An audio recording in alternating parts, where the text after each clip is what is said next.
bonjour à tous, bienvenue à la médiathèque communautaire de Sarreguemines et en direct sur Mosaïque Cristal pour cette table ronde qui se déroule dans le cadre de la concertation préalable du public concernant le projet Holosolis sur l'Europole 2 à Ambach. Vous pouvez retrouver tous les détails de ce projet sur le site internet concertation-holosolis.org et plusieurs rendez-vous vous sont proposés jusqu'à fin octobre, notamment 3 ateliers. Aujourd'hui, on va s'intéresser aux dimensions environnementales et industrielles dans lesquelles s'inscrit ce projet, en prenant de la hauteur pour les mettre en perspective à l'échelle française et même européenne.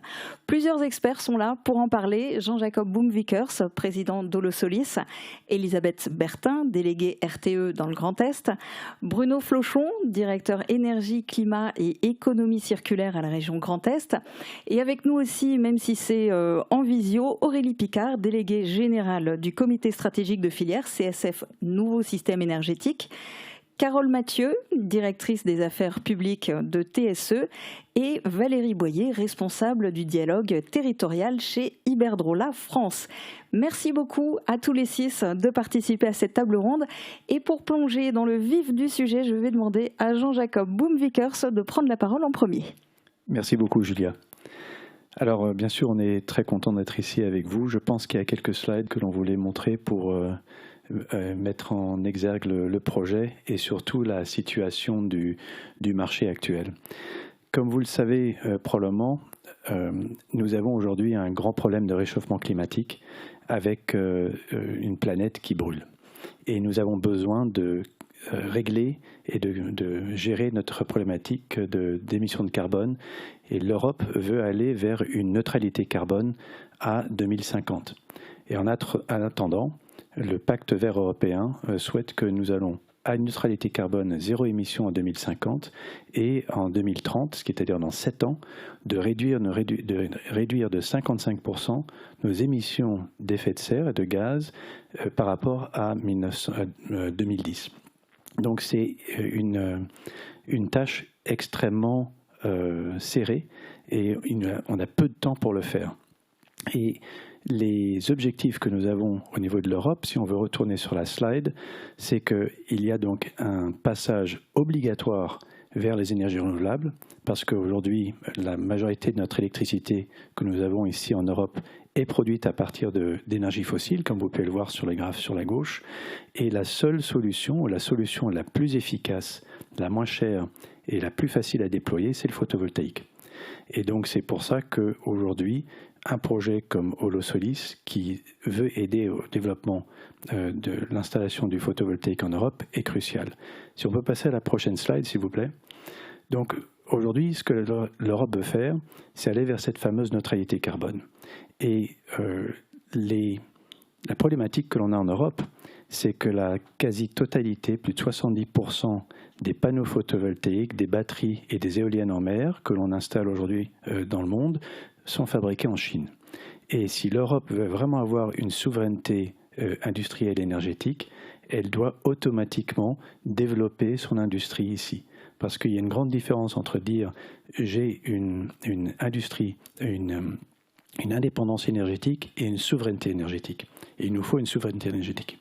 Et aujourd'hui, une règle a été créée au niveau de l'Europe qui s'appelle le NZIA, qui veut dire le Net Zero Industry Act. Et il impose que 40% des technologies vertes nécessaires à cette transition énergétique soient fabriquées en Europe d'ici 2030. Et on en est aujourd'hui extrêmement loin.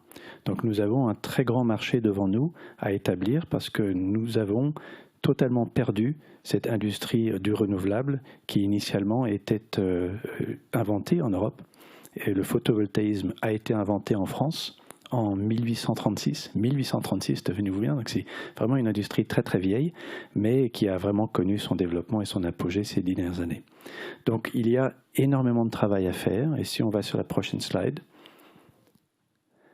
quand vous voyez ici ce graphique, vous voyez ici sur la gauche la part des panneaux photovoltaïques qui ont été installés en Europe l'année dernière.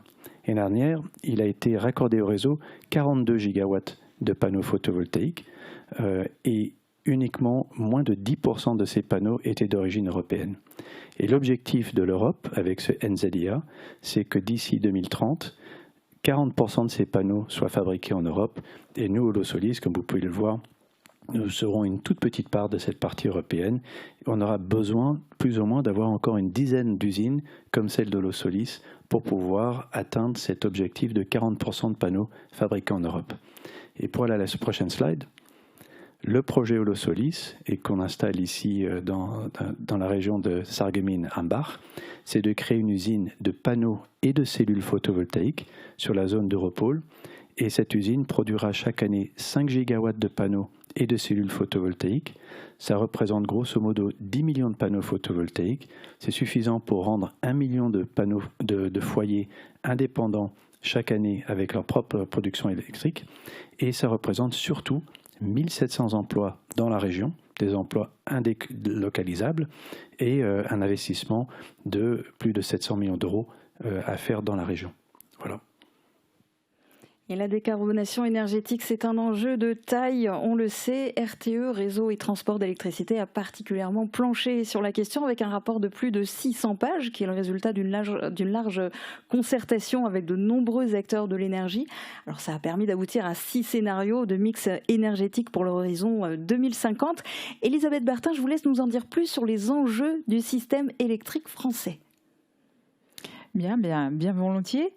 Donc effectivement, alors je vais peut-être commencer par préciser un peu qui nous sommes, c'est quoi RTE, et peut-être avec la première slide pour pouvoir l'expliquer dans ce système électrique justement, où en fait on voit qu'il y a des moyens de production, des centrales, des productions d'énergie renouvelable, il y a des consommateurs d'électricité, et puis eh bien, entre les deux, pour que tout ça fonctionne, il y a les réseaux, et notamment le réseau de transport d'électricité qui est là pour acheminer sur de grandes distances du 63 000 volts au 400 000 volts, et pour s'assurer que ce système d'électricité soit toujours à l'équilibre. Parce qu'effectivement, on a une mission de service public qui est d'assurer l'équilibre production-consommation. C'est un équilibre qui se fait en permanence. Et pour faire cet équilibre en permanence, en temps réel, justement, il y a besoin de se projeter dans l'avenir et de faire des études prospectives. Alors donc, pour ces études prospectives, je vous propose de passer à la slide suivante et je vais reprendre des éléments qui ont déjà été énoncés, mais qui sont essentiels en tout cas, puisqu'en fait, c'est des textes qui structurent les évolutions vers lesquelles on va, et la neutralité carbone, Monsieur Boom-Vickers l'a rappelé tout à l'heure, c'est essentiel. C'est nos impacts carbone, et donc c'est un engagement de l'État à travers la stratégie nationale bas carbone, et puis le Green Deal, et notamment le pacte européen de moins 55% d'émissions de gaz à effet de serre en 2030. Et donc quand on traduit ces textes-là, eh bien, on en tire des enseignements sur le système électrique et ce que ça va produire. Juste une image, une image, quand on parle des énergies fossiles, neutralité carbone, les énergies fossiles, c'est à peu près 50 milliards d'euros par an de dépenses énergétiques. Et donc, je vous propose de passer à la slide suivante, où en fait, on va regarder ce que ça donne sur le système électrique. Où en fait, aujourd'hui, c'est 1600 TWh d'énergie consommée. Alors, tout type d'énergie, énergie fossile, l'électricité ou autre énergie renouvelable.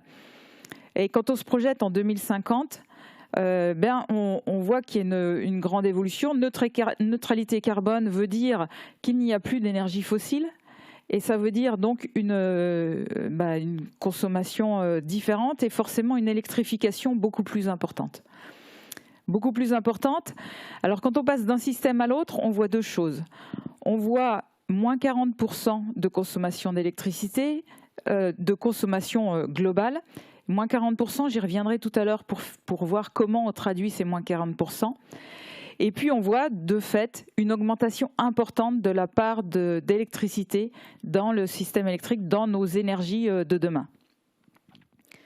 Et du coup, effectivement, c'est moins 40%. Je vous propose d'aller voir un peu ce qu'il y a et le chemin et les conséquences de ces éléments-là pour le système électrique.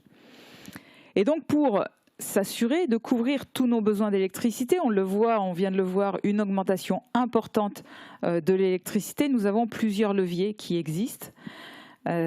Puisque je vous le rappelle, on doit assurer en permanence l'équilibre production-consommation à chaque instant. Donc dans ces leviers, nous avons deux leviers qui concernent la consommation. Le premier levier, c'est l'efficacité énergétique. C'est tout ce que l'on peut faire sur nos process industriels, sur l'électroménager ou tous les appareils que nous utilisons. Ce sont des éléments très importants où il y a déjà eu beaucoup d'efforts qui ont été faits. Mais c'est aussi l'efficacité énergétique thermique des bâtiments. Et là, je pense qu'il y a un véritable défi pour réduire nos consommations dans ce domaine d'électricité. Et on mise, à l'échéance de 2035, une baisse de 100 TWh. Alors, ça ne vous dit pas grand-chose, mais ça représente presque un quart de ce qu'on consomme, de ce qu'on peut consommer aujourd'hui. Donc, ce sont des défis importants pour arriver à consommer moins. Donc, il y a un volet, c'est l'efficacité énergétique. Il y a un deuxième volet, c'est la sobriété énergétique. Alors, sobriété, nous avons fait des efforts très importants cet hiver, puisqu'il y a eu une baisse déjà de 9% de consommation d'électricité. Et pas uniquement l'hiver, puisque ça s'est poursuivi au printemps et à l'été aussi. Donc ce sont des très bonnes nouvelles, c'est qu'on est capable de faire des choses assez importantes qu'on n'aurait pas imaginées il y a un an. Donc le premier palier en matière de sobriété énergétique, c'est déjà poursuivre les efforts que nous venons de faire. Et le deuxième palier, c'est sans doute aller plus loin dans cette sobriété énergétique. Aller plus loin, ça va concerner nos modes de consommation d'énergie. Ça va concerner l'habitat. Donc, et les 19 degrés que nous avons eus cet hiver, ça va être peut-être d'autres moyens pour mieux maîtriser nos consommations d'électricité. Ça peut être aussi nos modes d'habitat, nos surfaces que l'on chauffe. Ça peut être la mobilité aussi. Et ça peut être dans l'industrie aussi. C'est pas que les particuliers, bien évidemment. C'est aussi les industriels. C'est aussi le résidentiel et le secteur tertiaire. Donc ça, c'est les efforts à réaliser sur l'aspect consommation.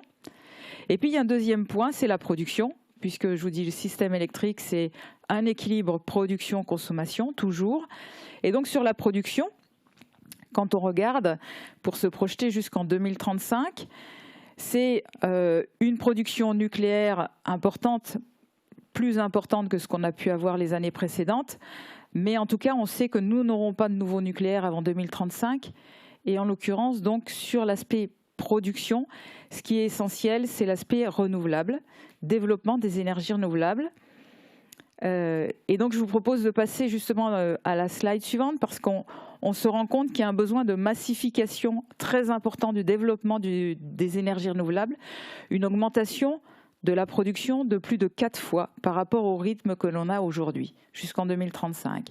Alors 4 fois, c'est beaucoup. C'est beaucoup. Et vous l'avez sur ce graphe-là, vous avez les 10 dernières années, le rythme de développement des énergies renouvelables. Et la dernière barre, c'est ce dont on imagine avoir besoin dans le contexte dont nous sommes aujourd'hui. Et vous le voyez, donc, dans les énergies renouvelables, il y a de l'hydraulique, c'est ce que vous avez un peu en bas. On espère une augmentation de l'hydraulique, mais qui ne sera jamais à la mesure des enjeux et des besoins, puisque nous avons déjà construit un certain nombre de potentiels et on peut faire mieux, mais ce ne sera pas suffisant. En bleu ciel, vous voyez le développement des énergies renouvelables, vous voyez l'éolien terrestre. Donc le bleu ciel, c'est l'évolution progressive de développement de l'éolien terrestre. Ce que l'on projette, c'est une tendance qui doit absolument se poursuivre par rapport au rythme actuel. C'est à minima poursuivre le rythme et la dynamique actuelle de développement de l'éolien. Ensuite, juste au-dessus, vous avez le photovoltaïque. Et là, vous voyez que dans les 10 dernières années, le développement du photovoltaïque a été faible, beaucoup plus faible que l'éolien terrestre, beaucoup plus faible que de ce qui s'est passé dans beaucoup d'autres pays, en Allemagne, au Royaume-Uni. Et vous voyez ce dont on a besoin en 2035, un rythme qui est 6 fois supérieur à celui d'aujourd'hui en termes de dynamique de développement des énergies renouvelables actuellement. Et puis, ce vert foncé qui est en haut, c'est la projection de tout ce qui est éolien offshore. C'est 18 gigawatts. Alors, ça ne vous dit pas grand-chose, mais c'est l'équivalent de 10 tranches nucléaires en plus. Donc, on voit que cette dynamique d'énergie renouvelable, de production d'énergie renouvelable, elle est importante. On est aujourd'hui à 120 mégawatts installés par an. Il nous faut un rythme de plus de 270 mégawatts installés par an.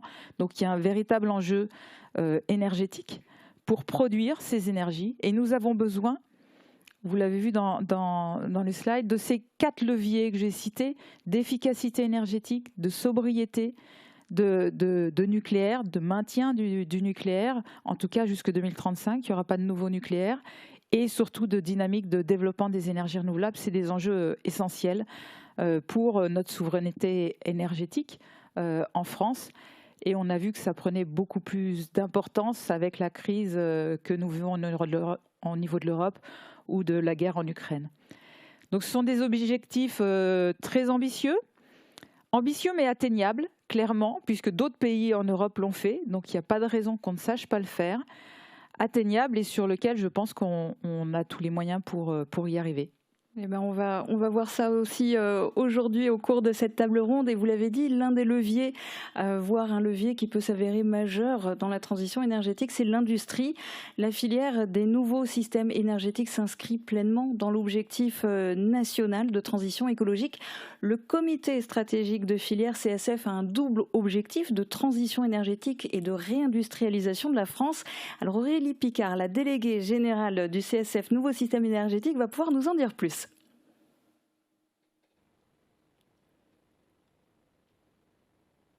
Alors, on a un tout petit problème de son, on n'entend pas Aurélie Picard ici.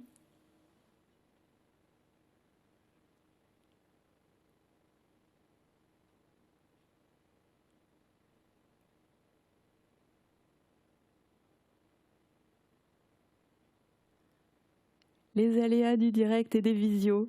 On va essayer de résoudre ça rapidement. On va le résoudre plus tard. D'accord. Alors Aurélie Picard, je suis désolée, on a un tout petit souci de son, on ne vous entend pas pour le moment. On va revenir vers vous du coup tout à l'heure. En attendant, et vous le voyez, hein, c'est pas facile de participer à une émission en visio. En attendant, on va essayer du côté de TSE qui est expert en développement photovoltaïque et agrivoltaïque. Carole Mathieu, comment TSE s'inscrit dans le contexte national et européen ? Bonjour à tous. Bonjour, on vous entend bien, c'est bon. Merci tout d'abord pour l'invitation. Donc peut-être quelques mots sur TSE. Nous sommes un développeur et un exploitant français d'installations photovoltaïques et agrivoltaïques. Et effectivement, nous sommes aussi très fiers d'être parmi les actionnaires fondateurs du projet Holosolis, un projet dans lequel on a cru dès le début, parce que pour nous, ce projet-là s'inscrit parfaitement dans les enjeux énergétiques. Alors, c'est vrai que si l'on regarde l'évolution des stratégies énergétiques et climatiques ces dernières années, on peut que conclure, constater, et d'ailleurs le rapport de RTE nous le confirme, on est vraiment à un moment charnière de la transition.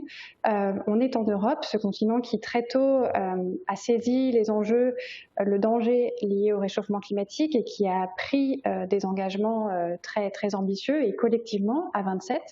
Donc on a ce mouvement de transition énergétique qui est déjà bien engagé en Europe, mais on le sait, et les rapports nous le confirment à chaque publication, il va falloir aller beaucoup plus vite, il va falloir aller beaucoup plus fort et dans tous les domaines d'activité si l'on veut vraiment tenir nos engagements climatiques. Donc on le sait et c'est un fait qu'il faut maintenant considérer comme un consensus et aller plus loin. La marche pour aller vers la neutralité carbone, elle est très haute. Et il va falloir activer tous les leviers. RTE a bien mis en lumière le fait qu'il allait falloir miser sur la réduction de la demande, donc l'efficacité énergétique, la sobriété, mais aussi produire beaucoup plus d'électricité décarbonée, parce que c'est cette électricité décarbonée qui va nous permettre de réduire la part des fossiles. Et il faut le rappeler, les énergies fossiles, donc le pétrole, le gaz et le charbon, c'est toujours les 2/3 de la consommation énergétique finale en Europe.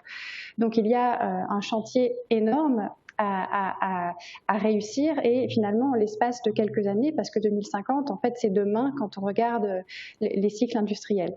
Donc très concrètement, on a besoin de tous les électrons décarbonés possibles pour honorer nos objectifs climatiques et aussi nos ambitions en termes de réindustrialisation de l'Europe.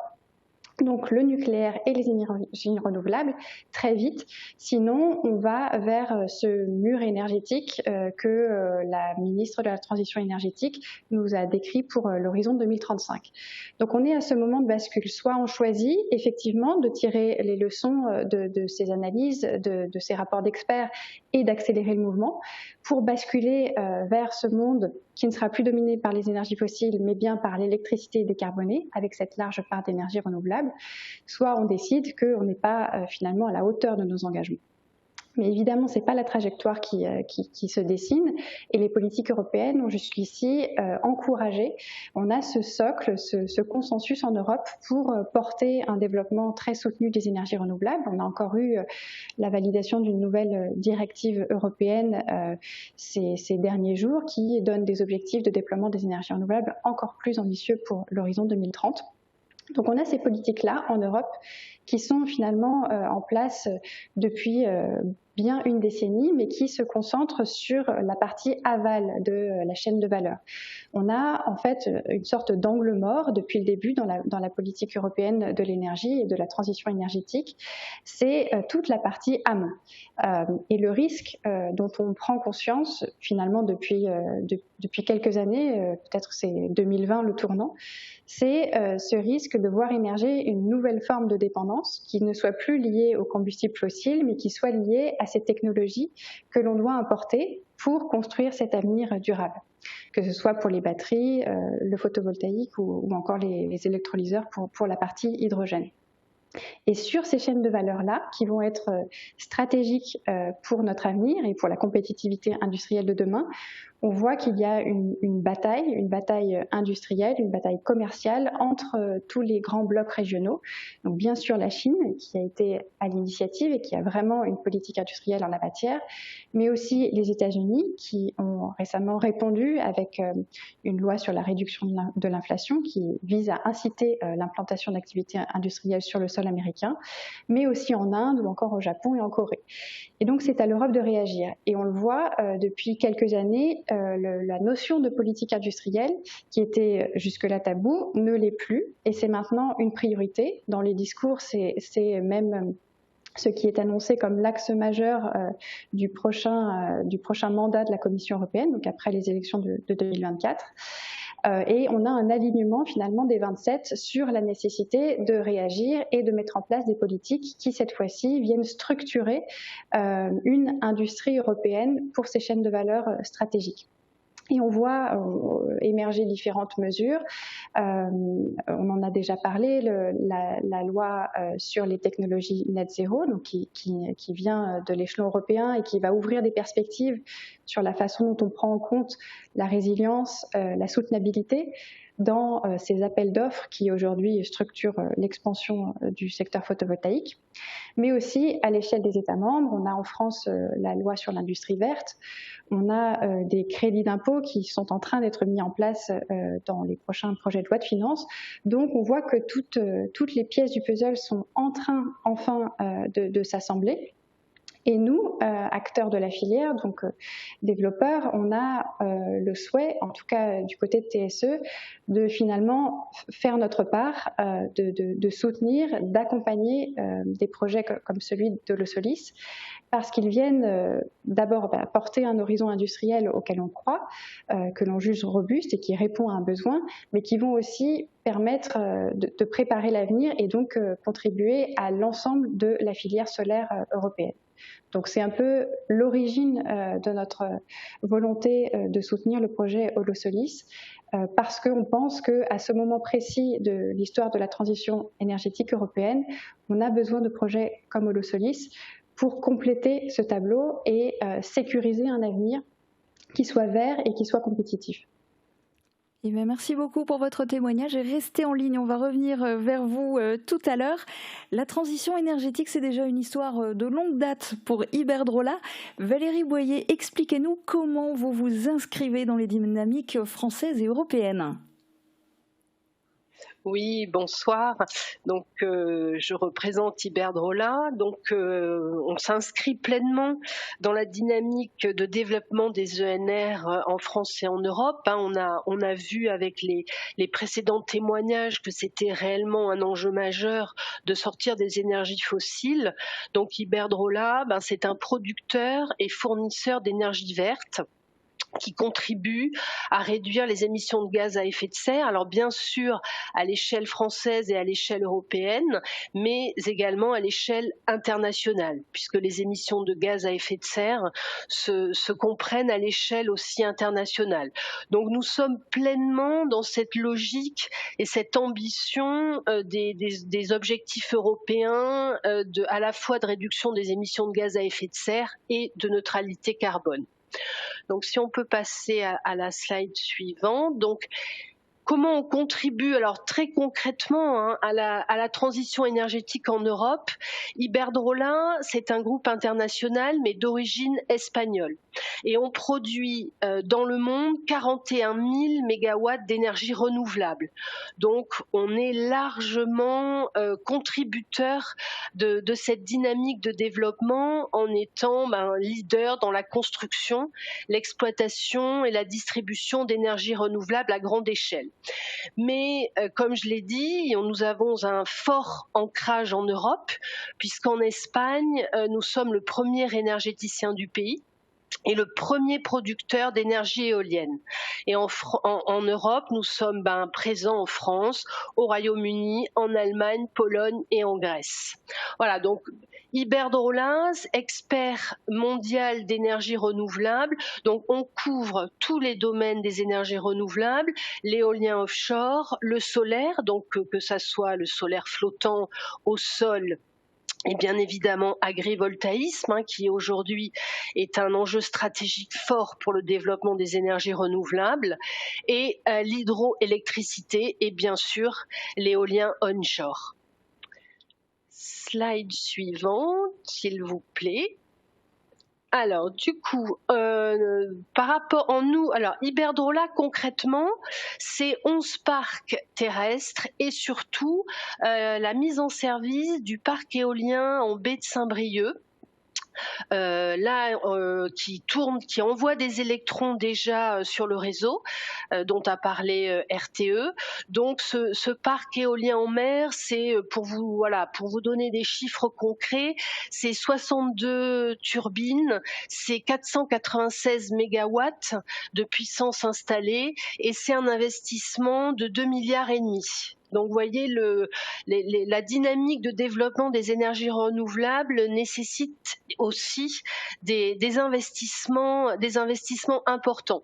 Donc, nous contribuerons dès 2024 à la production de 650 mégawatts et également avec un développement de nombreux projets, que ça soit éolien terrestre et photovoltaïque, avec à peu près 800 mégawatts.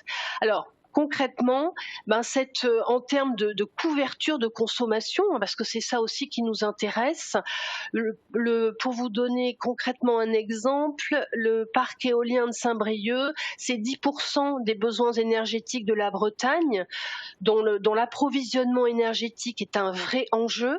Voilà, donc ça couvrira 800 000 personnes et avec nos 11 parcs éoliens terrestres, nous couvrirons la consommation d'environ 1 million de Français.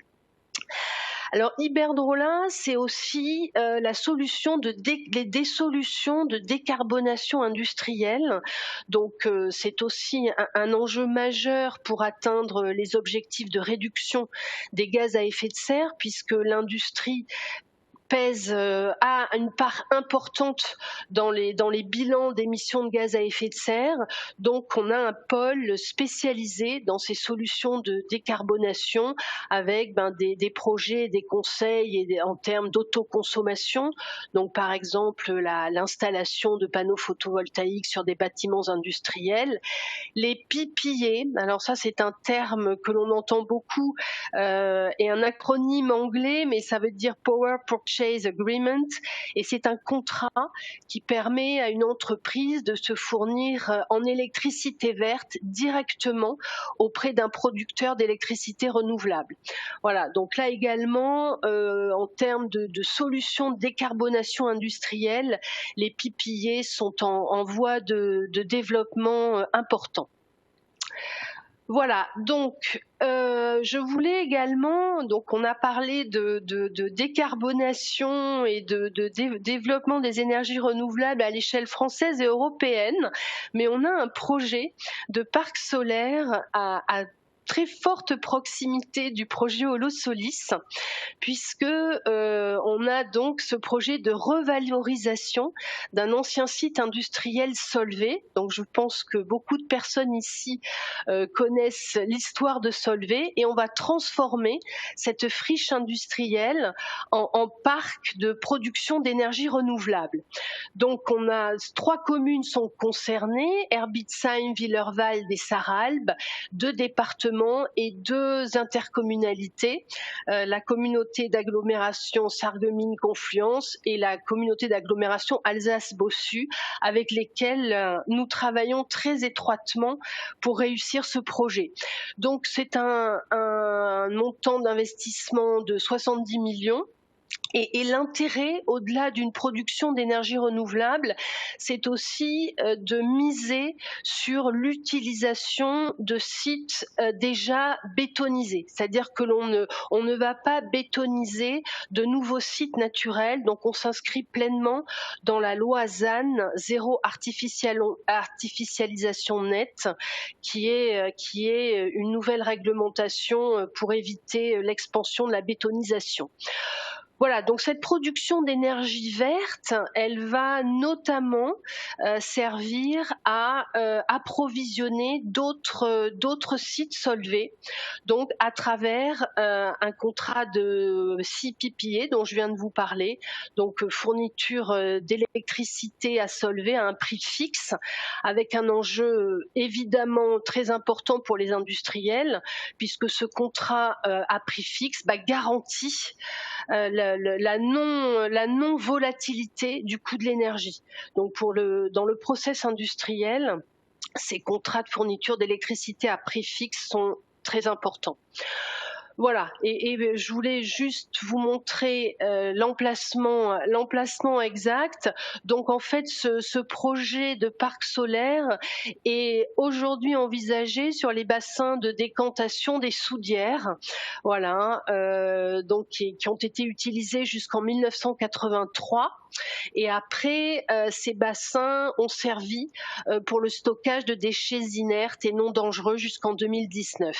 Et on prévoit la mise en service du parc fin 2025.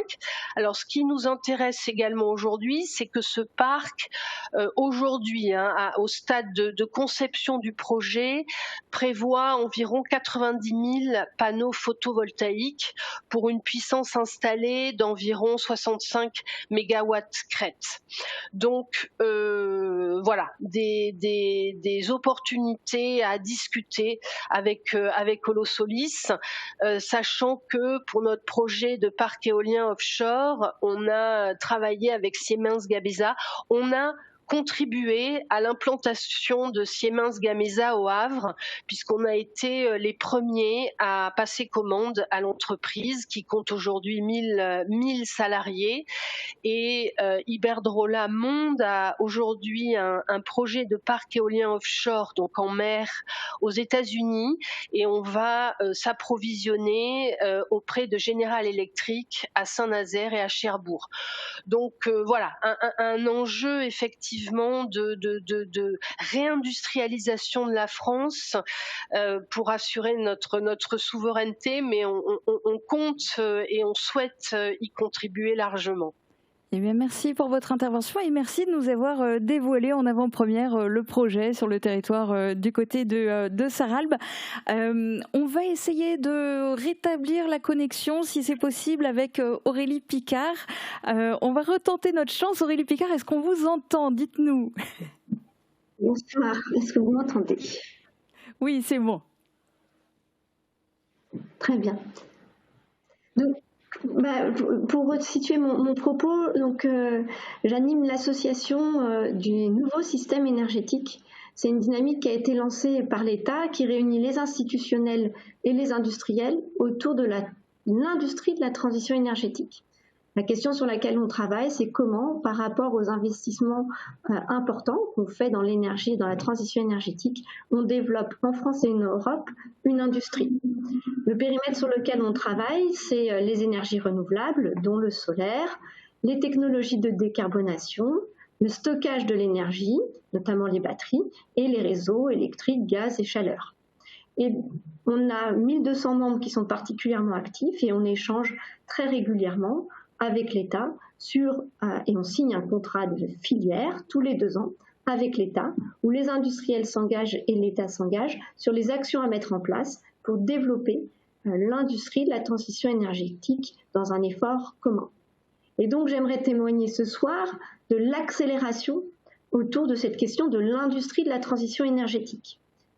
Ces dernières années, suite à la crise du Covid, à la crise ukrainienne, mais également, comme ça a pu l'être évoqué précédemment, suite à la prise de décision par les États-Unis de subventionner massivement l'industrie de la transition énergétique, 400 milliards d'euros mis par les États-Unis, il y a un vrai changement autour de cette question de l'industrie de la transition énergétique. Et aujourd'hui, il y a une volonté européenne et française forte, plutôt nouvelle. En tout cas, ce n'était pas jusqu'à présent aussi facile de parler de cet enjeu-là aujourd'hui. Et il n'y a plus de tabou à parler de la nécessité stratégique de développer l'industrie de la transition énergétique. Alors, j'aimerais donner quelques exemples pour illustrer mon propos. Comme vous l'avez vu, RTE a montré les études prospectives qui ont été faites. Il est important de savoir que l'État sort une programmation pluriannuelle de l'énergie régulièrement, une programmation où l'État programme, donne les ambitions, les objectifs sur les différents types d'énergie qu'elle souhaite installer dans les années qui viennent. Aujourd'hui, il n'y a plus de débat sur la nécessité de la complémentarité entre les différents types d'énergie et entre leur complémentarité entre le nucléaire et les renouvelables et la nécessité de développer le solaire de manière plus poussée que ce qui a été fait. Cette visibilité, elle est essentielle pour l'industrie. Il est important pour les industriels de savoir quelle est la taille de leur marché, mais elle n'est pas suffisante. Et ce qui change dans cette préparation de la programmation pluriannuelle, donc qui va être prochainement prise, début 2024, possiblement fin d'année 2023, c'est qu'on a, durant l'année 2023, il y a eu un travail de concertation forte pour voir comment, à droit constant, les industriels comment on pouvait développer une industrie en France et en Europe par rapport à ces objectifs et quels étaient les leviers à activer pour pouvoir assurer le développement des industries de panneaux solaires, de cellules, comme le fait Holosolis. On peut voir par ailleurs, au-delà de ça, et cela vous a été également présenté, qu'il y a la France en particulier pousse très fortement au niveau européen pour que l'Europe s'empare du sujet et que le cadre européen évolue pour pouvoir sécuriser plus largement, donner un cadre plus robuste pour que les industriels puissent concrètement développer, bénéficier de cette programmation, de cet investissement dans le solaire pour pouvoir concrètement développer l'industrie du solaire en Europe. Et Yann Jacob a présenté en début de cette émission les 40% d'objectifs qui ont été fixés. C'est un objectif, peut-être pour donner également, regarder un peu dans le rétroviseur. Concrètement, la Commission européenne a adopté récemment un mécanisme d'ajustement aux frontières par rapport à la taxe carbone pour justement donner une plus grande réciprocité dans les contraintes qui sont appliquées à notre industrie et aux produits qu'on importe et qui constituent un cadre plus robuste pour sécuriser le développement de notre industrie, notamment de la transition énergétique. Eh bien, merci beaucoup Aurélie Picard. On va essayer de garder le son et l'image, de garder la connexion avec vous. On reviendra vers vous tout à l'heure. Je vais me tourner pour le moment vers Bruno Flochon parce qu'on vient d'entendre beaucoup de choses sur les stratégies de plusieurs industriels de l'énergie. On en a appris beaucoup sur les objectifs européens et français. Comment se situe la région Grand Est dans tout ça ? Eh bien, en effet, la loi a conféré aux régions une compétence d'élaborer des schémas qui donnent une vision à l'échelle de notre territoire et donc de prendre en compte à la fois les capacités de production et les ressources naturelles et les zones potentielles de notre territoire et en même temps d'avoir un point zéro sur nos propres consommations d'énergie. Donc sur une première diapositive, on voit à la fois la situation à une année de référence 2012 qui ensuite est projetée à l'échéance 2050 pour traduire les objectifs qu'on a déjà évoqués, à la fois européens et nationaux, de neutralité carbone. Donc ce schéma montre des objectifs ambitieux aussi pour le territoire du Grand Est. Et donc quand on traduit par rapport à notre situation en 2012 et par rapport aux objectifs qu'on doit atteindre, sur le premier volet, on voit les empilements gris des différentes consommations d'énergie du territoire. On doit réduire de 55% ces consommations d'énergie. Avec notamment un effort tout à fait particulier sur le secteur du bâtiment, en isolant les bâtiments bien sûr, en rénovant, et puis aussi sur le volet de transport.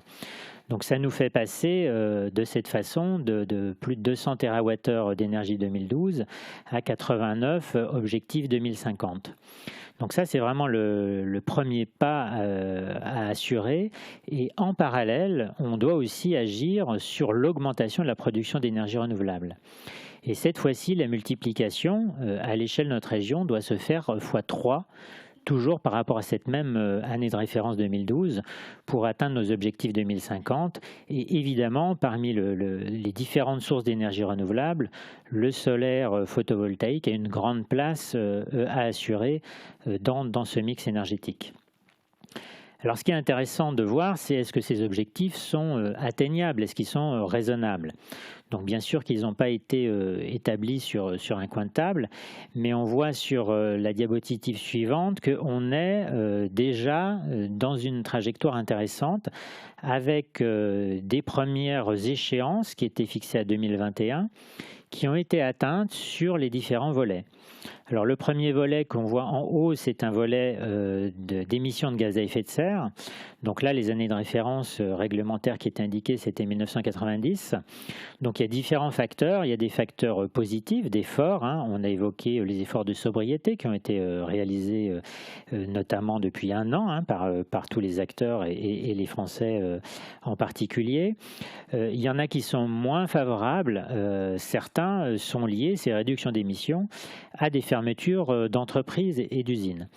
Donc c'est justement une des raisons pour laquelle on doit à la fois diminuer les consommations de tous les acteurs, mais en même temps réimplanter des activités sur le territoire qui seront décarbonées et donc qui vont être dimensionnées de façon à limiter au maximum leur impact environnemental, tout en assurant le développement économique, bien sûr, qui est souhaité, avec évidemment les emplois liés, et puis qui apporte des solutions justement pour produire les matériels qu'on a besoin en Grand Est pour atteindre les objectifs d'énergie renouvelable.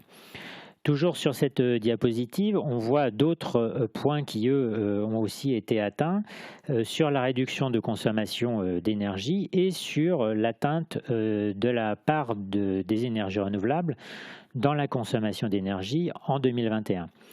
Pour autant, on a l'échelle complète des efforts à mener à échéance 2030 et 2050 et on voit que le pas à franchir est encore très important. Donc sur le visuel suivant, on voit la tendance liée aux énergies renouvelables en Grand Est. On voit la différence des évolutions depuis 2005 jusqu'en 2020. Donc on a atteint, comme je l'indiquais, l'échéance à 2020, 25% de couverture de la consommation en moyenne du Grand Est par des énergies renouvelables. Mais à 2026, on doit atteindre plus de 30% et à 2030, 40%.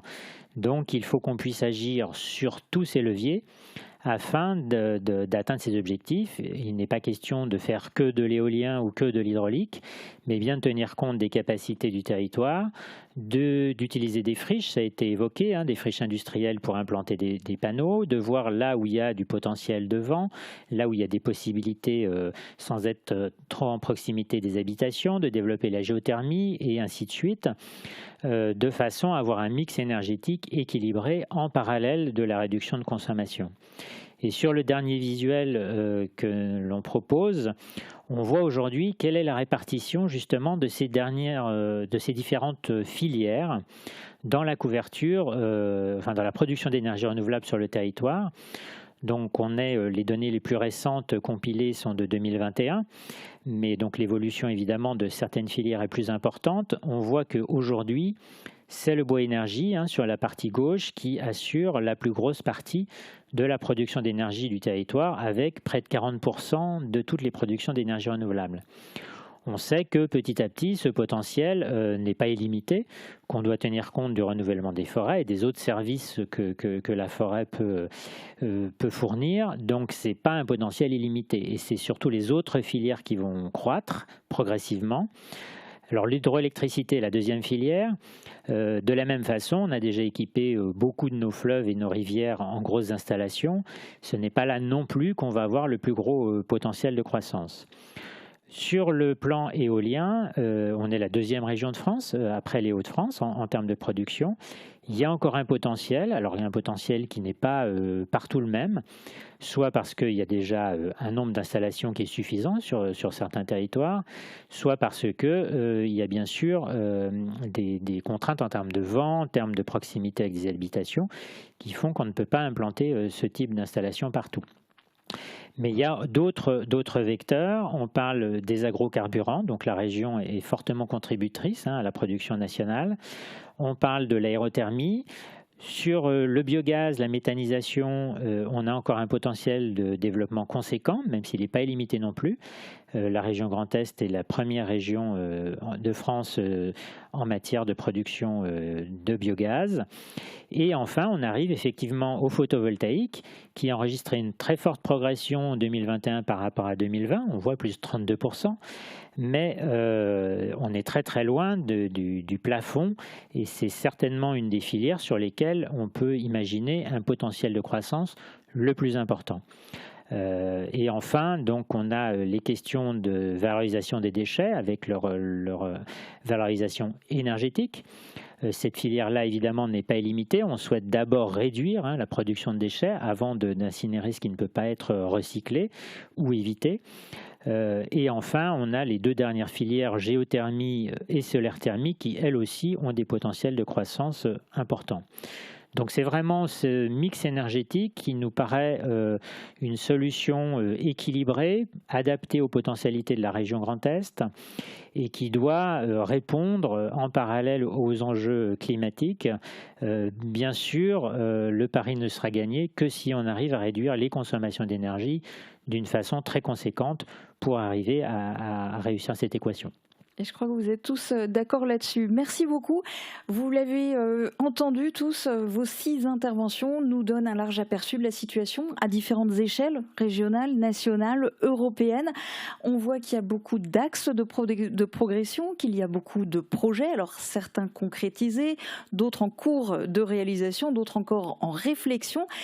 Et ça va finalement quelque part un peu à l'encontre de ce que pense, de ce qu'exprime une partie du grand public qui dit qu'on court à la catastrophe. Alors je voudrais savoir quelle est votre position à chacun de vous concernant les stratégies européennes et françaises. Sont-elles suffisantes ? Anne Picard, vous en dites quoi ? Oui, Bonsoir. Alors, comme je vous l'ai dit tout à l'heure, dans notre association, on a également la question des batteries. Et je crois que la question des gigafactories de batteries est extrêmement intéressante à regarder, à observer, pour voir la dynamique qui se met en place à la fois au niveau français et au niveau européen. On a donc, comme vous le savez, plusieurs projets de gigafactories de batteries en France, qui s'inspirent, qui s'appuient sur, qui sont dans la roue de ce que je dirais, ce que Northvolt, qui est plus qu'un projet aujourd'hui, qui est une usine de batteries dans le nord de l'Europe, a démontré qu'il était totalement faisable, possible, d'avoir des batteries compétitives en Europe. Et dans ce cadre-là, suite à cet exemple-là, on a aujourd'hui de nombreuses gigafactories qui se mettent en place sur les batteries en France. On voit concrètement un cadre également qui évolue. Donc, au niveau européen, il y a aujourd'hui une procédure d'anti-dumping qui a été déposée au niveau européen par rapport à la Chine pour analyser s'il y a ou pas dumping de la part de la Chine sur les questions des voitures. Est-ce qu'on joue dans les règles, tous dans les mêmes règles sur le sujet? Et puis, il y a un éco-bonus qui a été mis en place au niveau français sur les subventions qui vont être conditionnées au fait que les voitures subventionnées par l'État doivent répondre à des critères de production dans des conditions respectueuses de l'environnement. Donc cet exemple de la batterie, je pense qu'il est très intéressant. Il est en avance de phase par rapport à la dynamique qu'on peut avoir sur le solaire. Il démontre qu'on a la capacité en Europe de pouvoir se mettre dans la course industrielle des grandes usines, qu'il est important d'avoir une approche cohérente, de bien travailler le cadre et qu'on a les ressources pour pouvoir mettre en place cette dynamique. Et je pense important de souligner par rapport à ce challenge, on prend en compte, et l'Europe l'a pris en compte, les questions de ressources, de matériaux critiques qui sont extrêmement importants. Et en ce moment, il y a un texte important justement qui est en train de passer sur les matériaux critiques pour améliorer la sécurisation européenne des matériaux critiques qui sont nécessaires à la production de la batterie. On a bien en tête les questions du solaire dans la même dynamique. Puis il y a également une attention très forte aux questions des compétences scientifiques, techniques, industrielles, pour pouvoir jouer un rôle entier dans cette industrie de la transition énergétique. Jean-Jacob Boomvikers, à votre tour, parce que je me dis que si vous avez choisi de créer Holosolis et de le créer maintenant, c'est que vous devez y croire aux stratégies françaises et européennes, non? Oui, effectivement, on y croit. Comme le disait tout à l'heure Aurélie, et comme l'a également dit avant Carole Mathieu, il y a une réelle prise de conscience et une réelle prise de réalisation du besoin de l'Europe d'avoir cette souveraineté énergétique. Et cette souveraineté énergétique, elle ne viendra uniquement que par la réindustrialisation de tous ces procédés industriels en Europe. Et on peut s'inspirer de ce qui se passe aux États-Unis, mais déjà la France aujourd'hui a un rôle leader dans la réindustrialisation photovoltaïque de la France. Je pense que le président Macron et son administration ont réellement montré à quel point ils souhaitent réindustrialiser la France, non seulement déjà avec ce qu'on vient de dire au niveau de la batterie, et maintenant ils veulent faire la même chose au niveau du photovoltaïque. Nous avons reçu leur soutien pour l'installation de cette usine ici à Hambach, donc nous y croyons bien sûr énormément. Et lorsque l'on voit où nous en sommes au démarrage.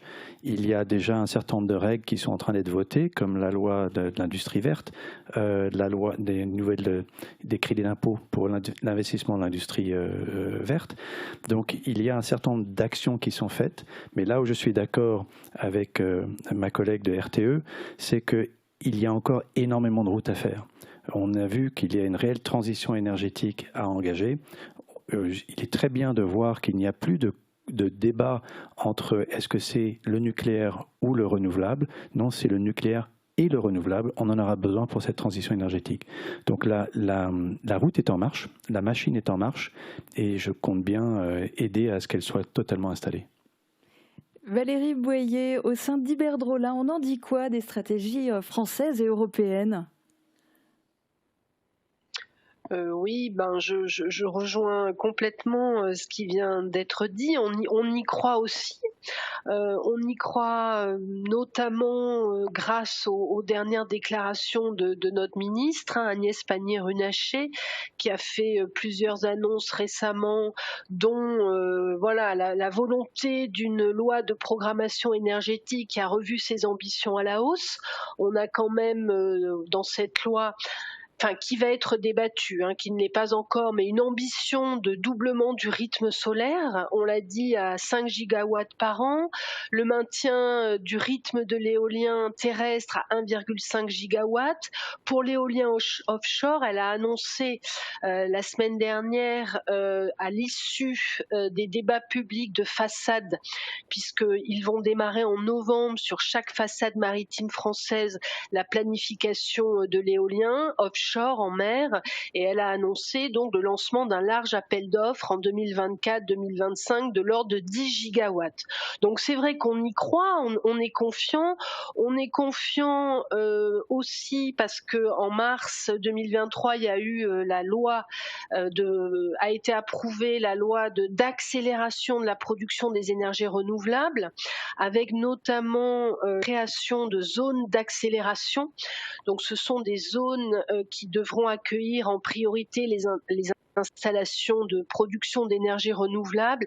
Bon, c'est vrai que concrètement, cette loi n'est pas sans doute facile à mettre en œuvre, notamment pour les élus locaux, puisque ce sont les maires et les EPCI, les établissements publics de coopération intercommunale, qui doivent définir ces zones, normalement à horizon fin 2023. Bon, il y aura sans doute du retard, mais ces outils réglementaires nous confortent dans le fait de croire à l'ambition de cette dynamique de développement des énergies renouvelables. C'est vrai que pour nous, les choses avancent dans le bon sens, mais voilà, on voudrait toujours, effectivement, compte tenu des enjeux climatiques et des enjeux de réchauffement, que ça aille plus vite, que les rythmes soient au-delà, effectivement, pour nous sécuriser totalement, à la fois en termes d'approvisionnement énergétique et d'atteinte de la trajectoire de la neutralité carbone.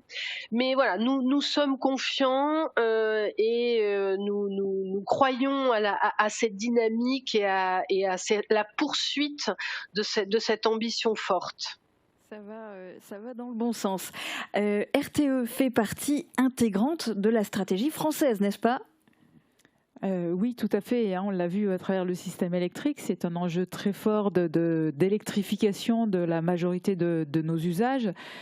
Pour nous, c'est des demandes de raccordement sur le réseau électrique qui sont très importantes, en très nette augmentation, que ce soit pour raccorder des énergies renouvelables qui se développent de façon très importante, et on en a parlé tout à l'heure en région Grand Est, sur de l'éolien, sur du photovoltaïque, et puis c'est aussi de nouveaux industriels qui arrivent, comme Holosolis, très clairement, avec des demandes de consommation. C'est aussi des électrolyseurs, c'est aussi un développement très important de la demande d'électricité.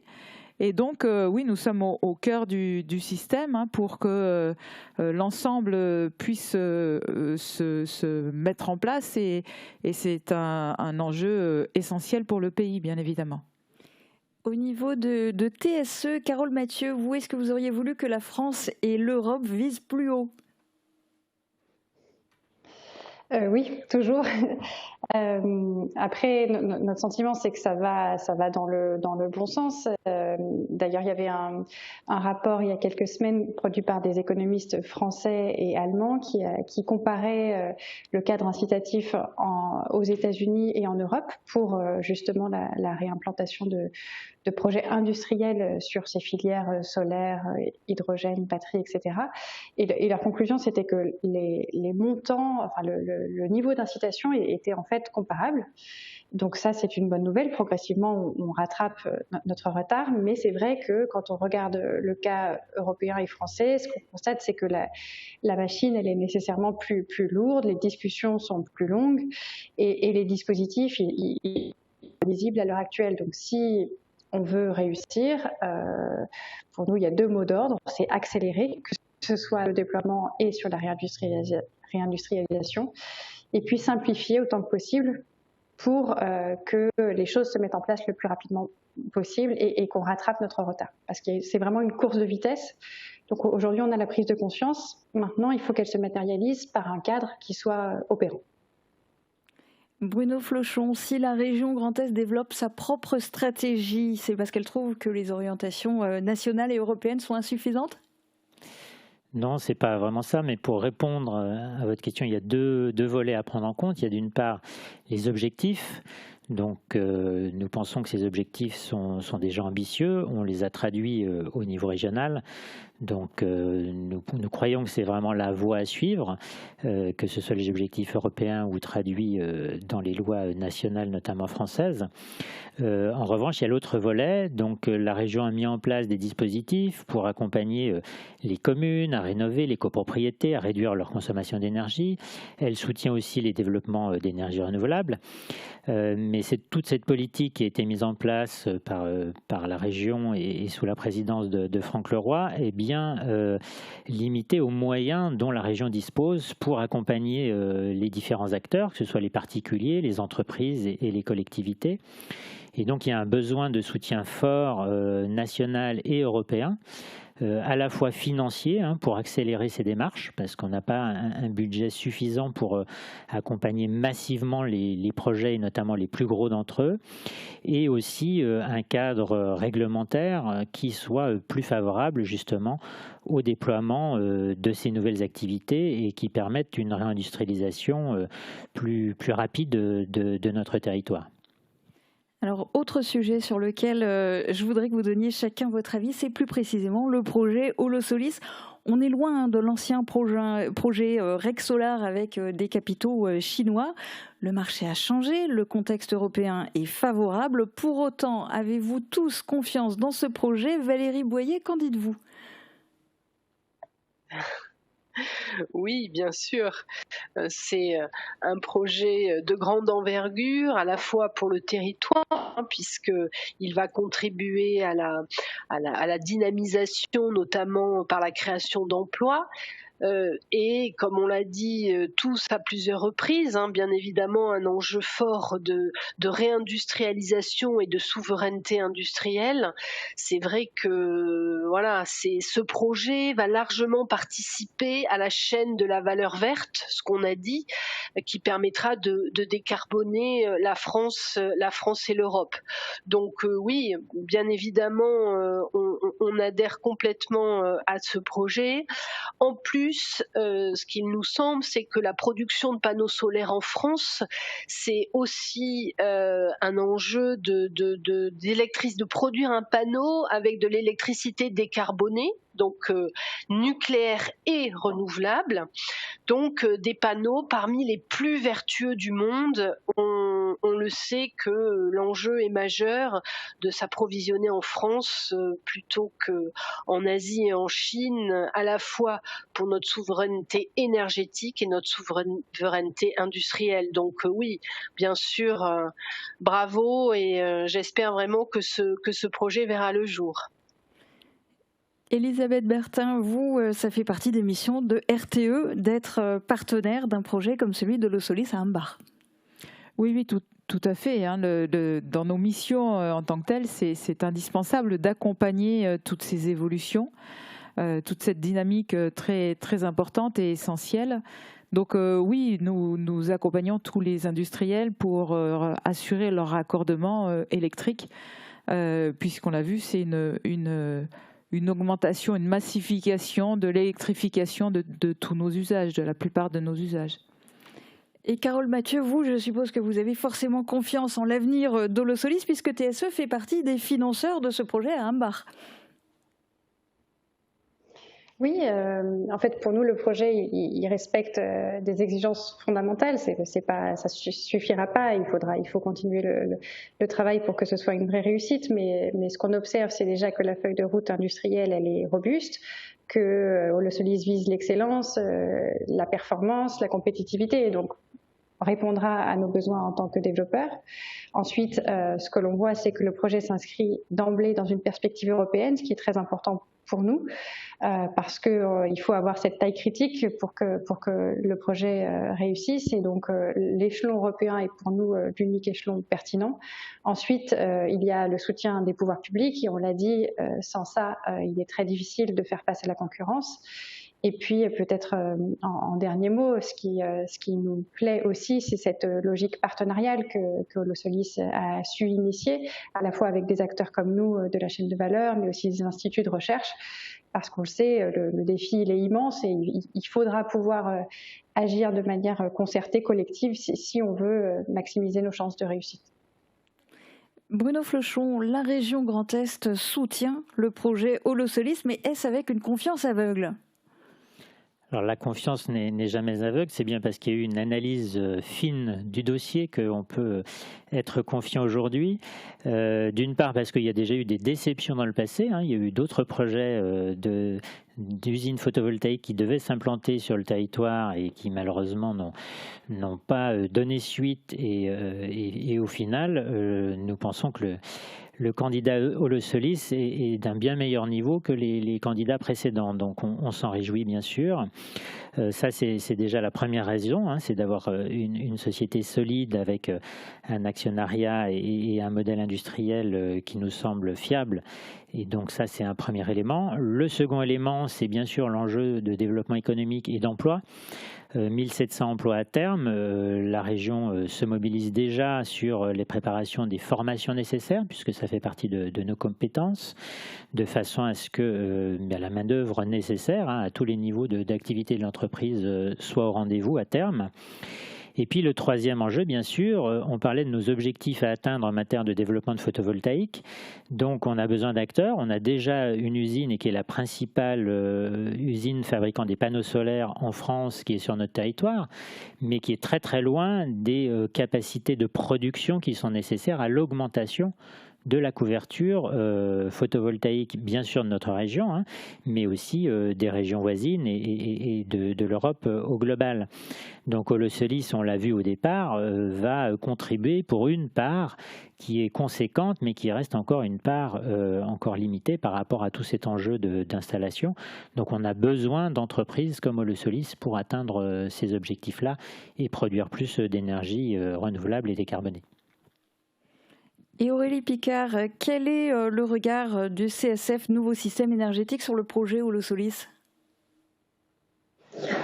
Comme nous l'avons dit, il y a deux enjeux majeurs. On a un enjeu d'installer beaucoup plus de moyens de production d'énergie et avec le souhait de le faire en maîtrisant nos équipements, la production des équipements, donc la production des panneaux solaires. Et donc le projet Holosolis, il répond à ces deux enjeux. Il répond à cet enjeu de pouvoir maîtriser concrètement la production des équipements pour pouvoir produire plus d'électricité en France et en Europe. Et c'est un enjeu extrêmement important à la fois pour la France et pour l'Europe. Holosolis, par ailleurs, est particulièrement investi dans l'association et globalement dans la dynamique de filière. Et c'est très important. Ça me semble essentiel. On l'a vu sur la batterie précédemment. C'est-à-dire de travailler avec le système. En se préoccupant des questions d'approvisionnement, de compétences, des différentes parties prenantes. Donc je les remercie à ce titre. Et puis, je vous ai parlé tout à l'heure de Northvolt. Il y a également Verkor qui est une des gigafactories de batteries en France qui, comme Holosolis, bénéficient de l'effet d'entraînement d'Innoénergie qui est extrêmement actif et qui a déjà à son actif plusieurs succès de gigafactories. Et donc, je pense qu'on a là un projet qui s'inscrit clairement dans l'ambition française et européenne d'avoir des gigafactories, c'est-à-dire des grandes usines qui produisent en grande quantité les équipements essentiels à la transition énergétique, ce qui est essentiel pour la France et pour l'Europe. Jean-Jacob Boom-Vickers, qu'est-ce que vous répondez à toutes ces marques de confiance ? C'est de la pression en même temps, Oui, c'est de la pression, mais c'est également je suis très touché de toutes ces marques de confiance que l'on reçoit de tous ces partenaires. Ce sont tous des experts dans le marché, donc avoir ces paroles qui viennent d'eux sont particulièrement importantes pour nous. Pour ma part, je suis confiant pour le photovoltaïque et je suis confiant pour le développement de notre Gigafactory. Ça ne va pas être simple, donc je ne veux pas crier victoire dès le départ, mais on voit plusieurs choses qui bougent. Déjà au niveau de l'Europe, on voit qu'il y a une vraie prise de conscience de cette importance, de cette souveraineté énergétique que nous devons avoir. Donc l'Europe se met en route et c'est extrêmement clair. On voit surtout également que d'un point de vue national, au niveau de la France, cette prise de conscience est claire. On en a parlé tout à l'heure par rapport à ce que fait Agnès Pannier-Runacher, ce que fait le président Macron, ce que fait Bruno Le Maire et Roland Lescure. Il y a une réelle dynamique et ils mettent tout en place pour faire en sorte que ces industries du renouvelable réussissent à s'installer en France. Ensuite, on voit ici au niveau de la région. La région du Grand Est et de Sarreguemines et de la Casque font un travail remarquable pour permettre le succès de ce projet.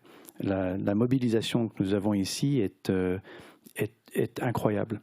Et dernièrement, ce que l'on remarque également, c'est la population de la région ici est une population qui embrasse ce changement, qui sont aujourd'hui fondamentalement investis dans l'automobile, et qui voit que notre industrie apporte un plus, un complément à cette industrie de l'automobile pour ajouter également une industrie qui est complémentaire et qui va apporter des nouvelles types de formations.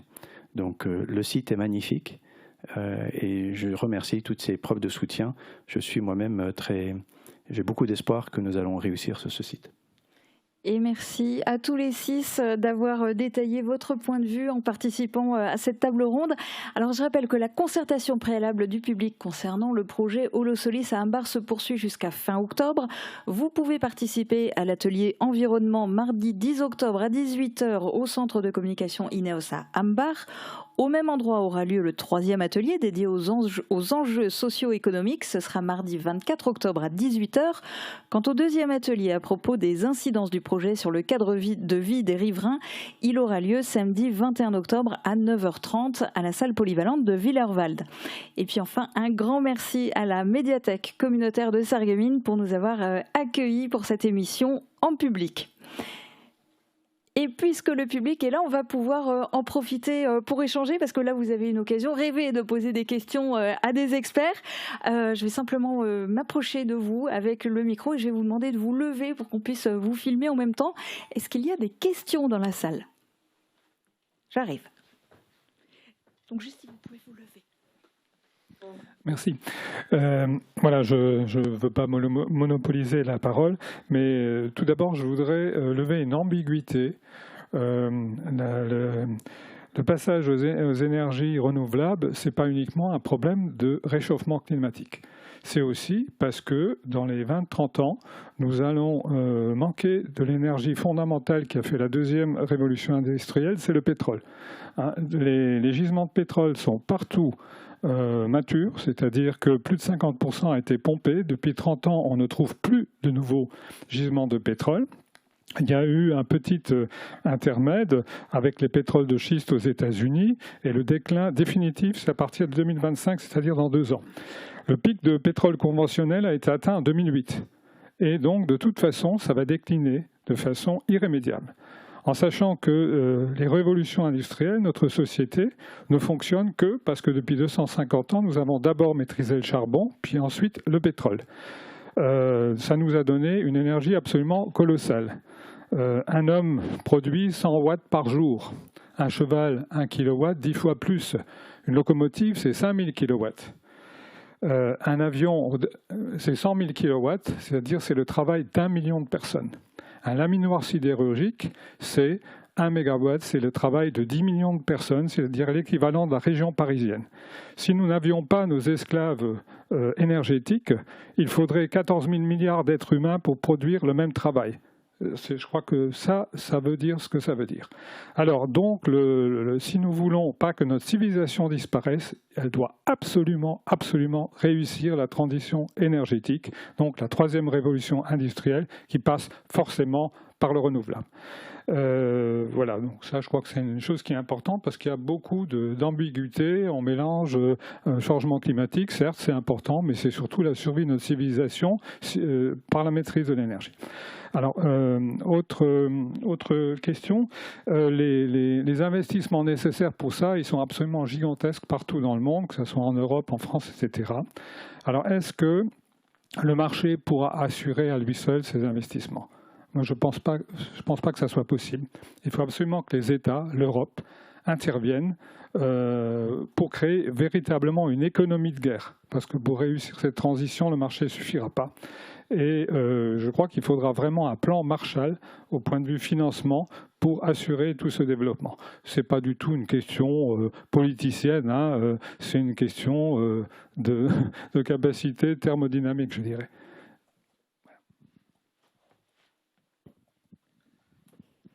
Qui veut lui répondre? Je veux bien commencer, mais je vous encourage. Alors, je suis complètement d'accord avec vous en ce qui concerne la troisième révolution industrielle. Votre région est bien placée pour le savoir. Elle s'est très très bien débrouillée lors de la première révolution industrielle en 1800 avec le charbon. L'Europe s'est assez mal sortie de la deuxième révolution industrielle à base de pétrole, parce que, à part la Norvège qui a encore du pétrole, le reste de l'Europe aujourd'hui importe massivement du pétrole de pays extra-européens. Et l'année dernière, nous avons importé pour 900 milliards d'euros de pétrole de pays et de gaz de pays extra-européens. Et donc, cette manne d'argent dont vous parlez, et de l'argent dont on a besoin pour se réindustrialiser, il part à l'étranger aujourd'hui. Et avec le photovoltaïque, ce qu'il faut dire, c'est que la technologie que nous allons utiliser, le N-Type TOPCon, n'utilise absolument rien qui ne peut pas être produit en Europe. Nous avons tout ce qu'il nous faut ici, sous nos pieds, pour fabriquer nos propres panneaux. Donc il faut la volonté politique, et que l'on voit commencer à arriver, pour nous donner cette souveraineté énergétique. Et je suis totalement d'accord avec vous, si nous ne réussissons pas cette troisième révolution industrielle, l'Europe deviendra un pays du tiers-monde, j'en suis persuadé, et ce sera la Chine qui sera le nouveau leader mondial, parce qu'ils ont fait exactement les investissements dont vous parliez qu'il faut faire. La Chine, depuis des années, soutient le développement des énergies renouvelables parce qu'ils ont vu que c'était le futur. Et la chance que nous avons, c'est qu'il y a une prise de conscience qui s'est faite au niveau, d'une part, des États-Unis et également de l'Europe. Et malheureusement, cette prise de conscience a eu lieu à cause du Covid, où on s'est rendu compte à quel point nous étions désindustrialisés, et ensuite, cumulé à cette première prise de conscience, l'invasion de l'Ukraine par la Russie, et là on s'est rendu compte à quel point on était dépendant du gaz et du pétrole extra-européen. Donc ces deux critères ont cristallisé la nécessité de se réindustrialiser. Vous avez raison quant aux fonds qui vont être nécessaires. Le montant dont on a besoin pour monter des usines telles que la nôtre va être de plus de 700 millions d'euros.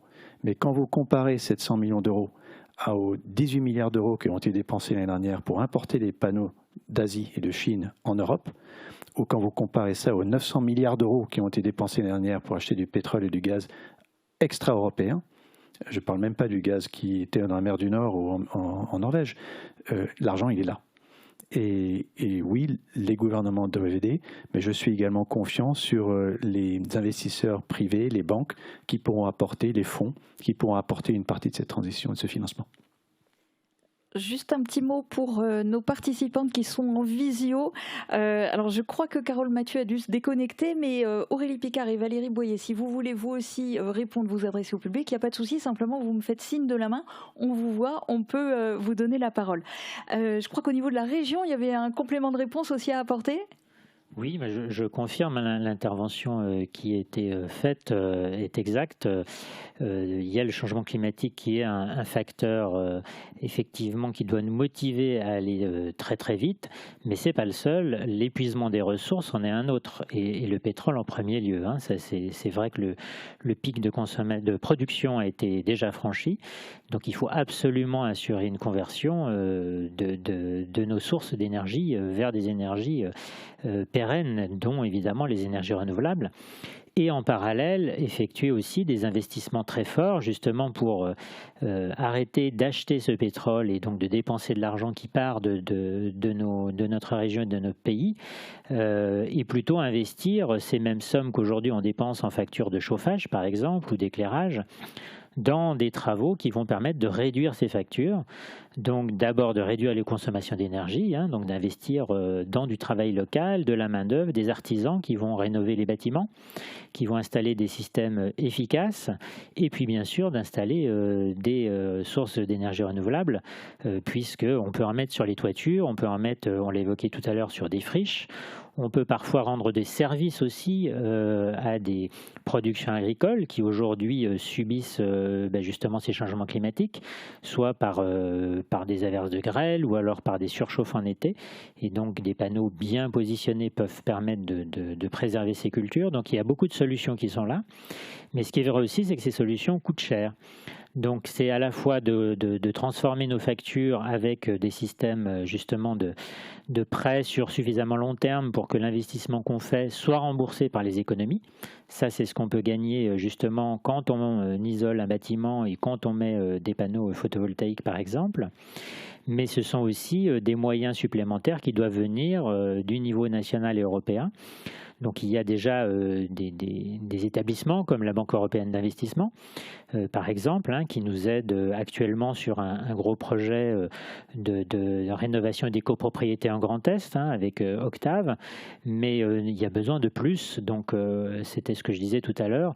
On est sur la voie, on a déjà des moyens qui sont mis en œuvre, on a des programmes comme le programme Climaction, mais pour autant, on sait que ces moyens ne sont pas encore suffisants aujourd'hui pour atteindre les objectifs qui nous sont fixés à 2030 et 2050.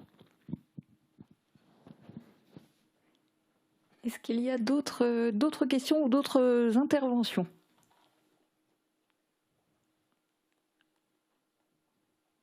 J'arrive.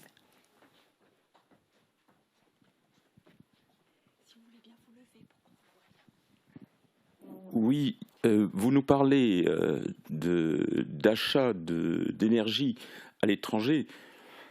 Je suis profondément choqué par ce que vous dites, pour la bonne et simple raison que quand on achète de l'énergie à l'étranger, par exemple du pétrole ou du gaz, c'est pas pour le jeter par la fenêtre. Le pétrole qu'on achète, il va permettre à une industrie de tourner. Il va nous permettre de fabriquer des voitures qu'on va de nouveau exporter à l'étranger. Il va nous permettre de faire voler des avions qui vont faire venir des étrangers en France, qui vont dépenser de l'argent chez nous. Donc c'est pas, vous nous dites là quelque chose comme quoi on est en train de jeter l'argent par la fenêtre en achetant du pétrole à l'étranger. C'est complètement faux. C'est totalement faux. Cette énergie qu'on achète, on en fait quelque chose. L'énergie, je crois qu'il faut laisser l'église au milieu du village. On parle toujours de la mobilité, on parle de plein de choses. La mobilité, c'est 20% de l'énergie qu'on utilise. 2 fois plus, c'est l'agriculture. Donc il y a plein d'endroits où vous pouvez économiser avant de dépenser. Donc vous parlez de dépenses. Dans mon bâtiment, cet été, on a tous subi la chaleur. Dans mon bâtiment, on chauffe au gaz. Tout l'été, on chauffe au gaz. Voilà, point. Je suis persuadé que dans cette salle, 80% des gens ont chauffé cet été à l'électricité, au gaz ou au mazout. Donc il y a un certain nombre de choses qui sont à faire, qui sont très très simples. Il y a mais de dire avant, j'ai un chiffre qui m'a marqué, c'est 10 millions de panneaux par an. J'aimerais bien savoir, d'une façon très exacte, combien de camions ça représente qui vont partir de Sarreguemines et combien de camions ça représente de matériel qui va venir ici.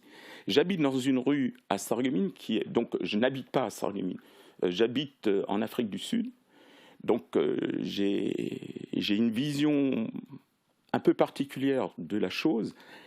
Et dans la rue où j'habite à Sarreguemines, quand je suis là, à partir de 2h du matin, parce que je me lève tous les jours à 2h du matin, à partir de 2h du matin, on a des camions qui rentrent en ville, il y a des camions qui sortent, et tout ça, c'est des impacts qu'on fait. Alors, je veux bien le panneau solaire. Je vais vous parler d'éolien. mettez une grosse éolienne en place. Aujourd'hui, une éolienne de 112 mètres de diamètre, ça fait 8 mégawatts. Il va y avoir un certain nombre de camions qui vont venir, qui vont l'installer. Je vous garantis, on a un impact ponctuel une fois. En Afrique du Sud, on a mis en place d'énormes sites photovoltaïques, mais colossaux. On s'est rendu compte que ces sites ont complètement modifié la circulation de l'air, et les endroits où on a mis les panneaux solaires, on a eu des orages après avec de la grêle qui ont tout bousillé. Donc il y a quelque chose de très très compliqué. Moi je fais de l'aviation, hein, les gens le savent très bien, donc la météo je connais parfaitement. Vous allez avoir des changements qui sont faits dans la circulation de l'air qu'aujourd'hui même Météo France ne sait pas appréhender. Donc là on se retrouve, on a un été indien qui dure depuis le mois d'août. Les gens, on continue à faire de l'eau chaude avec du gaz, et voilà quoi. Donc il faudrait peut-être commencer par le commencement de consommer un peu moins. Alors je vais pas encore aller plus loin de dire qu'on est trop nombreux sur la planète parce qu'on va jamais arrêter. Mais je suis assez choqué par le fait que vous nous ayez dit cette façon de jeter l'argent par la fenêtre. Parce que ce n'est pas de l'argent qu'on jette par la fenêtre, c'est une industrie qui tourne et qui, elle, est consommatrice d'électricité, il faut bien la faire tourner. Et c'est celle qui nous fait vivre. Voilà. Merci. Alors, je vais répondre à votre question parce que c'est moi qui ai dit mentionné ces sommes. Donc, je maintiens que nous ayons dépensé l'année dernière 900 milliards d'euros pour du gaz et du pétrole venant de nations extra-européennes. Oui, ça a permis de faire tourner l'économie. Je suis d'accord avec vous. Mon propos, c'est que dans le temps, ces dépenses pour de l'énergie devront être remplacées par une autre énergie. Et nous avons besoin de changer la structure de la génération de notre énergie dans le monde aujourd'hui, parce que 80% de l'énergie que nous produisons aujourd'hui provient de sources carbonées, avec soit du charbon, soit du pétrole. Et en Afrique du Sud, je connais bien le problème. En fin de compte, vous n'avez pas aujourd'hui assez d'électricité, vous avez en permanence des brownouts. Donc les centrales que l'on essaye d'installer, que ce soit photovoltaïques ou que ce soit des éoliennes, essayent de résoudre ce problème en partie. Je vous propose qu'on en discute après, si vous le voulez. Et je suis pilote comme vous, donc je serais heureux de discuter également de pilotage. Est-ce qu'il y a d'autres questions ou remarques? Alors, j'arrive. Oui. Et pour le recyclage des panneaux. Et j'ai un autre souci, c'est que... voilà, bon, attendez. Pardon. On va déjà avoir la réponse par rapport au recyclage et puis on va revenir vers vous. Alors pour le recyclage des panneaux, un panneau photovoltaïque consiste d'un cadre en aluminium, d'une ou deux plaques de verre et ensuite de cellules qui sont encapsulées dans du plastique. Et aujourd'hui, les panneaux photovoltaïques peuvent être recyclés très bien. On enlève le cadre, on enlève le verre et la cellule photovoltaïque elle-même a beaucoup de valeur parce que lorsque vous regardez une cellule photovoltaïque, les petits traits que vous voyez dessus, c'est une mixture d'aluminium et d'argent, de pâte d'argent. Et donc, il y a une forte valeur à récupérer ce produit. Aujourd'hui, le recyclage du panneau photovoltaïque est quelque chose qui commence parce que les majorités des panneaux photovoltaïques qu'on a installés, déjà aujourd'hui, on va dire en 2010, ont une durée de vie qui était de 15 ou de 20 ans en termes de produits, en termes de garantie produit. Et aujourd'hui, les panneaux que l'on installe communément ont des garanties de vie de 25 à 30 ans. C'est-à-dire que les panneaux que l'on produira en 2025 arriveront normalement en fin de vie, même pas en fin de vie, ils continueront à tourner, mais la garantie s'arrêtera 25 ans plus tard, c'est-à-dire en 2050. Mais à ce moment-là, les panneaux sont parfaitement recyclables. Le verre, l'aluminium est recyclable et nous travaillons avec une société qui s'appelle Rosis Solar, dont c'est le métier. Donc vous avez utilisé une partie des panneaux photovoltaïques pour refaire d'autres panneaux ou c'est dans un autre process? Alors, vous pouvez prendre le silicium qui est issu d'une cellule photovoltaïque et vous pouvez le retraiter. C'est-à-dire que vous pouvez le refondre à nouveau, rajouter du boron, et derrière, il est reparti pour un tour. Ok. Donc vous avez dit aussi que tous les matériaux seraient européens. Donc il y a des mines qui vont se créer en Europe ou c'est déjà fait? Il y a déjà des solutions pour obtenir les matières premières qui sont du silicium et qui sont produites par une société allemande qui s'appelle Wacker Chemie et qui produit le produit. La matière première, c'est de la silice. C'est dont est fait la croûte terrestre. Okay. Donc pas de mine. Alors, ce sont bien sûr des mines dans lesquelles on sort le matériau parce que la croûte terrestre est faite de silice. Donc, pour trouver la croûte terrestre, il faut aller vers le bas. Mais oui, effectivement, c'est une mine. Ok, merci. Je vous en prie. Est-ce qu'il y a d'autres demandes de parole? J'arrive.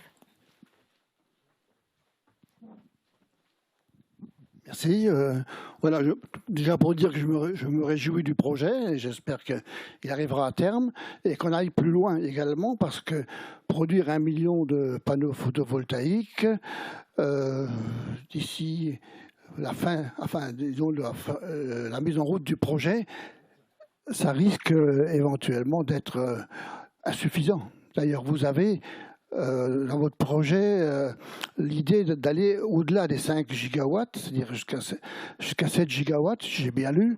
Donc, éventuellement, il va falloir revoir l'alimentation des réseaux, aussi bien électriques qu'en eau. Est-ce que ça, c'est déjà pris en compte dès le départ?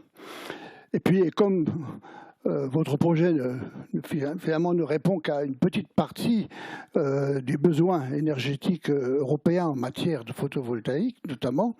Est-ce que Holosolis a déjà en tête un deuxième site éventuellement avec les partenaires avec lesquels il travaille? Alors, vous avez raison, le site actuellement nous permet de faire 5 gigawatts. Et 5 gigawatts, comme on l'a montré dans un des graphes que j'ai montré lors de la présentation, représente à peu près 1/8 à 1/10 de la quantité de panneaux photovoltaïques qui devront être produits en Europe suivant les directives du NZIA, le Net Zero Industry Act, qui voulait que 40% des panneaux photovoltaïques installés en Europe en 2030 soient d'origine européenne. Donc notre usine, Holosolis, fera entre 1/8 et 1/10 de cela. Et c'est pour ça qu'on encourage tous les projets photovoltaïques à s'installer en Europe. Il y en a d'autres en France, il y en a d'autres en Allemagne, et voilà, c'est quelque chose qu'on encourage. Bien sûr, on espère être un des premiers à monter une giga-usine de cette taille, et c'est pour ça que nous sommes ici à Sarreguemines, avec ce terrain à Hambach, où il y a déjà eu un projet similaire, et donc la population des environs est plutôt favorable à avoir un produit de ce genre plutôt que d'installer une usine à gaz ou une usine à carton, etc. Donc, et en ce qui concerne le futur, oui, on a besoin de plus. Et pour nous, la quantité d'énergie renouvelable, de photovoltaïque, va continuer à croître. On l'a vu dans les données qui ont été annoncées aujourd'hui. Donc nous verrons en 2027, 2026, 2027, si nous devons continuer à développer cette usine ou en créer une autre. Si on se rend compte qu'il y a un besoin de 10 gigawatts supplémentaires, on verra où on créera une usine de 10 gigawatts, soit ici, soit autre part. On verra à ce moment-là. C'est un peu trop tôt pour le dire, mais notre objectif n'est pas juste de créer cette usine, on veut créer plus avec la région. Est-ce qu'il y a d'autres questions, d'autres remarques, d'autres observations? Profitez-en parce que autant vous allez pouvoir revoir Jean-Jacob Boomvikers dans les prochaines semaines dans le cadre de la concertation préalable du public, autant les autres experts, profitez-en aujourd'hui, hein, c'est un one-shot.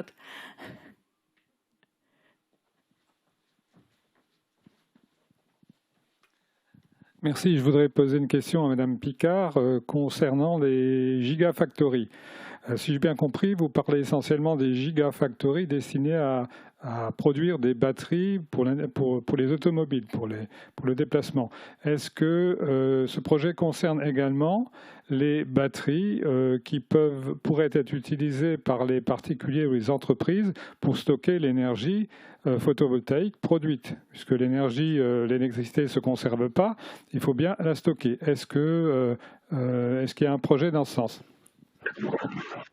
Alors aujourd'hui, les gigafactories qui se construisent visent en premier lieu le marché en très forte expansion du véhicule électrique, mais naturellement avec les acteurs de la filière et les producteurs de batteries, on travaille sur le marché dit du stationnaire, c'est-à-dire chez les particuliers par rapport au réseau. Plus on va mettre d'énergie renouvelable, comme vous mentionnez, plus il faut pouvoir stocker l'énergie dans le réseau. RTE l'a expliqué tout à l'heure, il y a besoin d'équilibrer en permanence. Donc c'est un marché également qui se développe. Mais là, dans un premier temps, tout de suite à court terme, les usines de Gigafactory, elles sont ciblées sur le marché de l'automobile en ayant bien en tête le marché du stationnaire qui également se développe. Donc c'est un sujet qu'on traite d'un point de vue industriel également, mais qui arrive d'un point de vue, qui n'est pas exactement le même outil industriel, mais c'est bien un sujet sur lequel on travaille avec les acteurs de la batterie. Donc la réponse est oui, on travaille dessus. Mais ce n'est pas forcément les grandes usines d'automobiles qui vont y répondre dans un premier temps.